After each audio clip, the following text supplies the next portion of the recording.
Welcome to a new video. It's been 8 months that I've made a last video, but I have promised this this game. It's a really crazy game in the Ruy Lopez against Ernst and have, and we jump right into it because why not?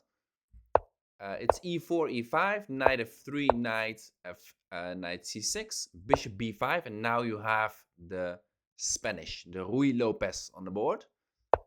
Most people will play a6 because you kick away the bishop. You can take, there have been lines a little bit popular. Maybe you can take here. Probably not, but queen d4, you're gonna lose, but that's okay. No, I'm not sure about any of these lines. I'm always retreating my bishop because I wanna keep it. Knight f6, I'm gonna castle. Bishop e7, very normal moves. Rook e1. b5, I'm going back. You cannot go for the bishop immediately because now you lose the e5 pawn, and I'm defending my pawn, so that's great. But now this is going to be a little threat, so I really want to play c3, but I'm also inviting black to go for a very special move, and that's d5. It's the Marshall attack, and Marshall attack is quite annoying because I did not know anything about the Marshall attack yet, but apparently you have even a anti-Marshall on the board. You can also play d4, then you transpose in a different line of the Spanish. On high level, it's a little bit drawish, I guess, the Marshall attack. However, on low level, it's a really good opening for black. It's one of the best openings you can play when you're really a little bit attacking player, because most of the time you will give away a pawn, and then you can play bishop d6 on this line. I've lost a few games playing against black because I always thought that they're just gonna sack a pawn and I'm just gonna defend. But he can push because you can also go for knight takes d5, and then I can take here, for example, takes, and then rook takes, and bishop e6 in the future.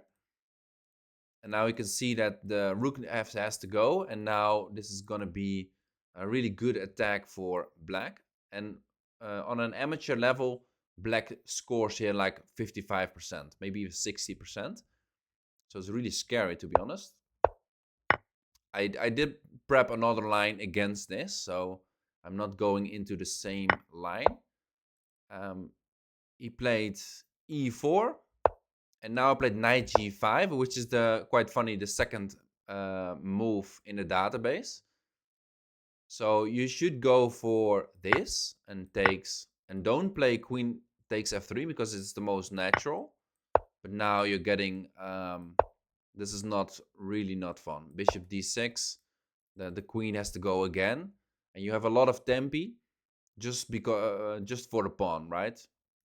You sack 2 pawns, but you will eventually win this one back. But the attack is so strong, it's not even about pawns anymore. So you can play g3 here. You're just gonna keep the pawn here, and now the attack is a little bit slowed, and bishop d6 is not really strong, and now it's +1. So if you know what you're doing, then the Marshall is a good option. But I have no clue what I'm doing because it's already more than a year ago, so I'm already improved much more. I probably would not go for this line anymore. I went for knight g5, maybe winning the pawn back. Bishop g4, maybe queen c2 was here a better move. But I just went all in because I thought this is going to be a really crazy game. I'm going to play here f3, which is quite funny, the second best move. But it's a recipe for a really crazy game, right? Yeah, now the bishop is hanging, the knight is hanging, so you have to do a lot of things about it. However, he found the best move, which is knight takes d5, which is removing this attacker. This is still a problem but now he's also attacking the knight on g5. And I thought it was, I thought I'm not gonna save this knight really well, but I should have gone for just take the bishop. He's gonna take my bishop, and maybe d4 even. If you're gonna take, it's all fine. Because I'm lacking a lot of development, it's quite annoying to play, which you will see later in the game. But I went for knight takes h7, and it's a really good move.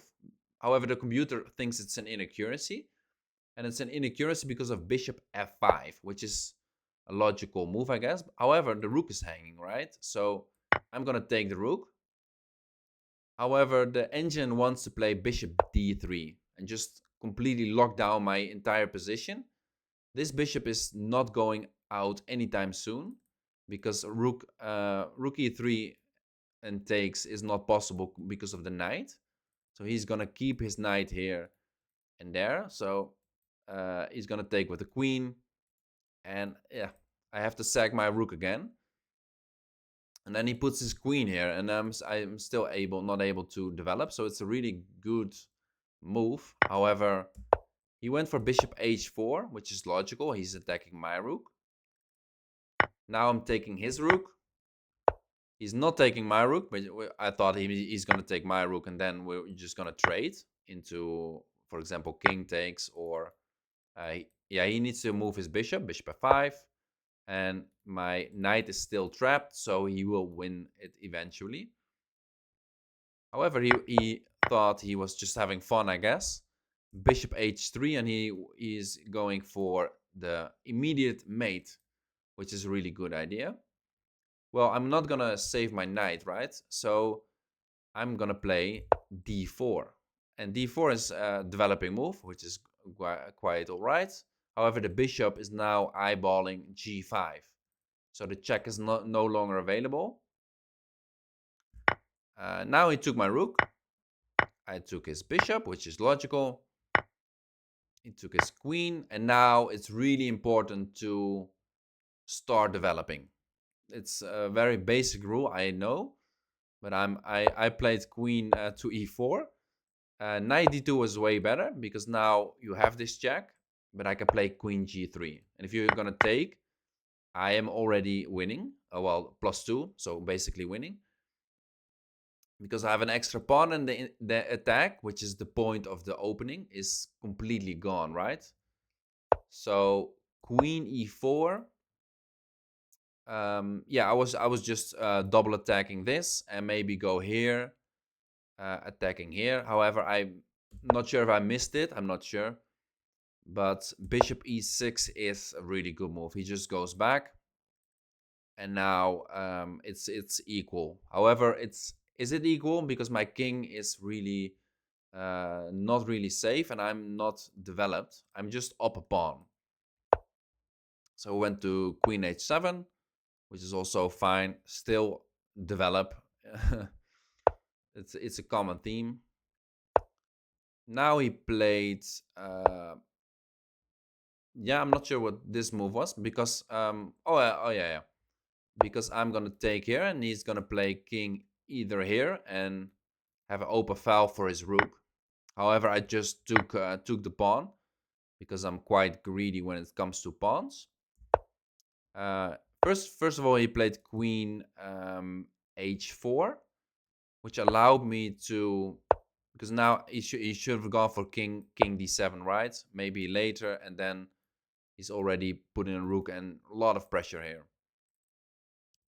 He played so queen h4. Now I'm able to play queen g3, grabbing the pawn and hoping to trade off the queens. However, he's not doing that. Now there is a really...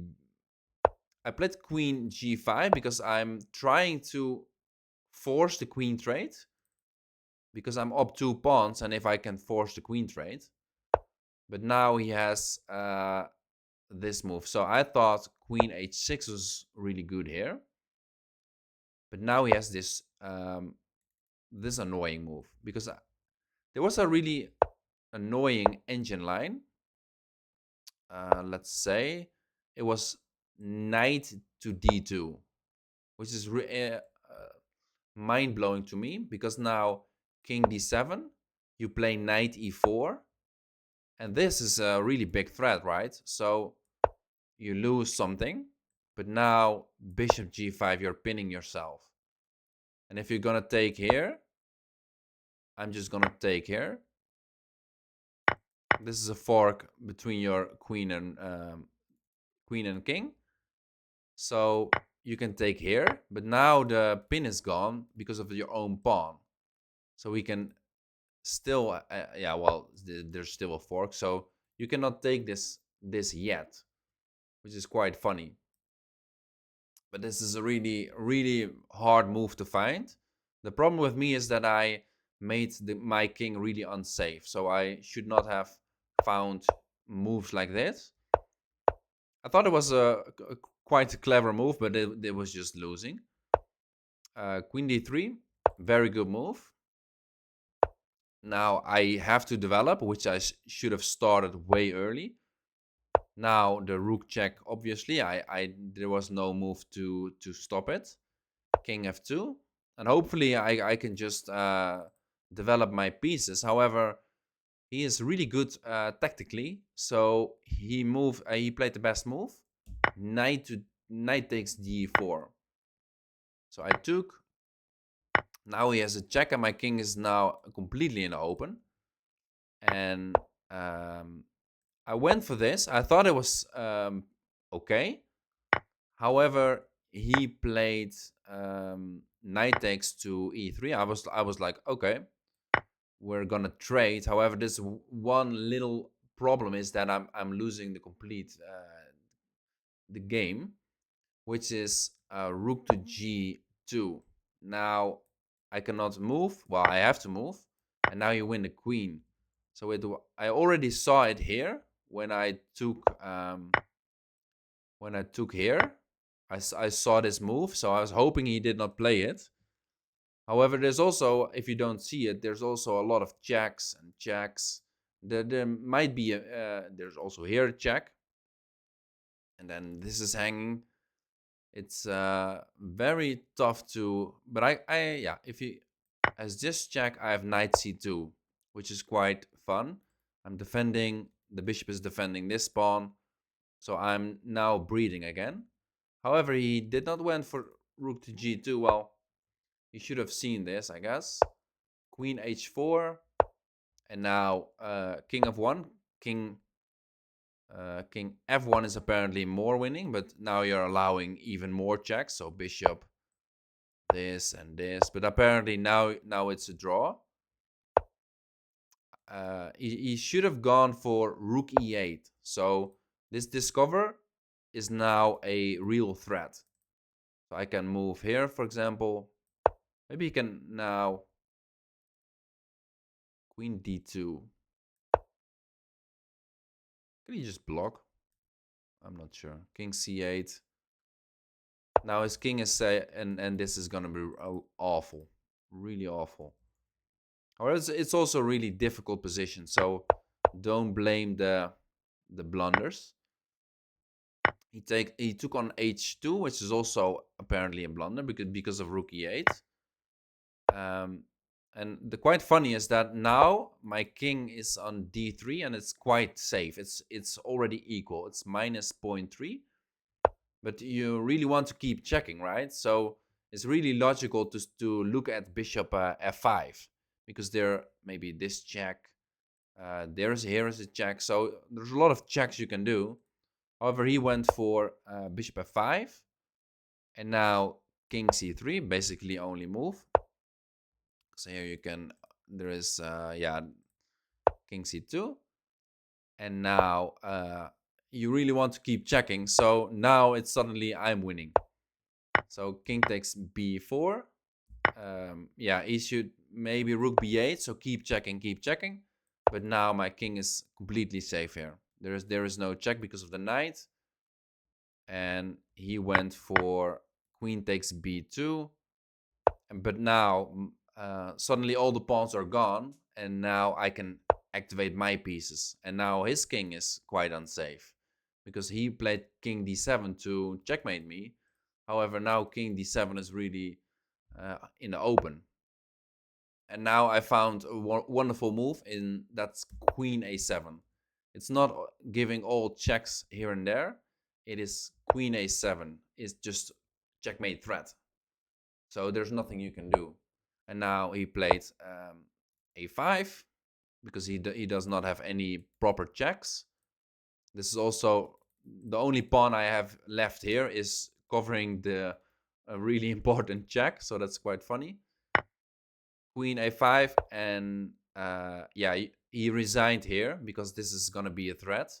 You can continue maybe with c5 or c6 and go here and lose the rook, but now it's mate in 9, so it's a really crazy game in total. And I should have not gone for the martial attack, I guess. With f3 was also already pretty insane, and maybe taking the queen here, taking this pawn was maybe not ideal in my opinion, because it's the best move engine wise. However, it's also quite stupid for a human perspective. Maybe a really solid idea was queen g8, king d7, and just trade the queens. And maybe his rook, maybe his knight, I'm not sure. The best move is the knight, but let's say rook. Now I can develop. And now I can breathe more and regroup and still up a pawn. So good luck defending, right? I'm gonna attack here. So maybe that was way more practical. So because of this pawn, I made a couple of blunders because there was a lot of good moves to be found. And queen g5 was not ideal. But it's a really hard position because this is coming. So how are you gonna stop this? Are you gonna run? Are you gonna? So there was a quite a difficult position, but you just keep on defending. He found, by the way, knight takes d4 was a really good tactic. So a lot of people will not even find knight takes d4, and then it's suddenly a different ball game. So he could have gone, yeah, and this was the finishing blow. I would have resigned here, but yeah, it was a very demanding game. So a lot of tactical. So you can lose focus real easy and miss slide tactics. So keep on defending, and now your king is suddenly really safe, and now you're the one attacking and winning game. So a very beautiful game, and as promised, I will put this online. So have a good day and see you on the next video.